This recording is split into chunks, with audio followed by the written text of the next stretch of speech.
Last week at this time, the markets were peering over the edge of the cliff and threatening to crash from there. Since that point, we've seen almost a 4% rally. So what's going to happen this week? Welcome to the 12-Minute Trading Market Minute for Sunday, the 11th of September.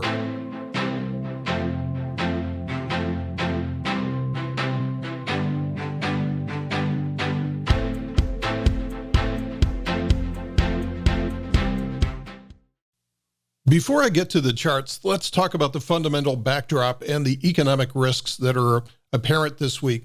First of all, as you look across this 5 days of time span, notice that there's no Fed speaking going on. This is because they're in the quiet period before next week's Fed release on the 21st.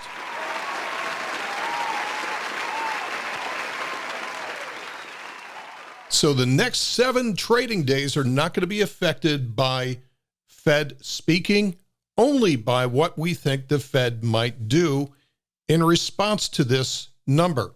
And the biggest numbers that we have to look out for this week are the Consumer Price Index on Tuesday at 8:30 a.m. Eastern Time, and then followed by the PPI, or Producer Price Index, or wholesale inflation, on Wednesday at 8:30 a.m. Of these two, obviously, the most important is the first one, which is the consumer. The consumer is the engine of the economy. Then I would say number 3 in the scale of these 3 is retail sales, which comes out on Thursday at 8:30 a.m. Eastern Time. When we drill down into this CPI number for Tuesday, the consensus number is 0.1% negative. So that means a month-to-month change, negative 0.1% from last month's reading. Remember, this is just the consensus estimate.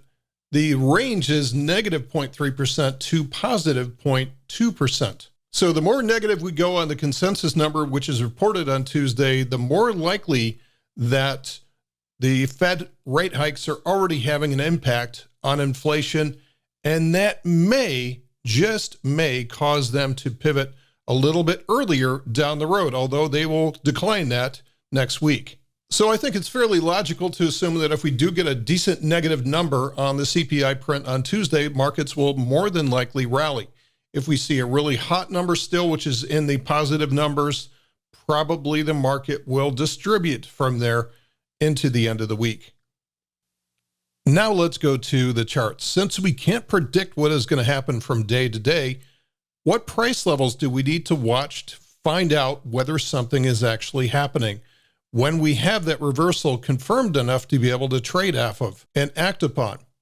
Okay, so we're going to use the fib retracements here to understand what's happening with the current swing. The current swing started on 826 to the downside. Remember that day when Jerome Powell came out and said, oh yeah, we can't wait to hike rates again? Kind of spooked the market. Now, if we take that from the top to bottom, what we can see is that we're very close to that 61.8% retracement, at which point, if the price closes over there, so if the price does get above and beyond 4,100, chances are very strong that it will fill in the triangle, at very least fill in the triangle. Understand that this daily trend is still working to the downside. We still have lower highs and lower lows. So far, this is nothing more than a nice swing off the bottom to a lower high on the daily chart. So a couple of things have to happen. Either we have to see the price to reclaim the uptrend. We have to see the price break above 4,200, which is unlikely to do, or more likely what could happen is we see the price swing up here, pull down, get all negative again. That prints a higher low, and then subsequently watch this break to a higher high. So this all could happen this week, depending on what kind of news that we get. But this is the type of pattern that we need to watch for. Again, it's unlikely that we're just going to see this thing V-bottom straight up to a higher high. But what we could see over the next couple of days is perhaps the price pulling down just a little bit, prints that higher low, and then watch the price print into a higher high. Otherwise, we have to assume that this thing is headed lower off of this lower high. So we drop the lower high. Maybe we get a hot print on Tuesday and Wednesday, and the price just retests the low, or perhaps even lower than that. Remember that 3,900 level is extremely important in terms of predicting whether or not we're going to see a retest of the lows. So for now, watch the 4,100 level. If the price breaks above 4,100 and stays there into the close, then chances are pretty good that we hit 4,200, and maybe we're starting to see the end of the beginning or the beginning of the end of this bear. That's it for today's Market Minute. We'll see you in the next one.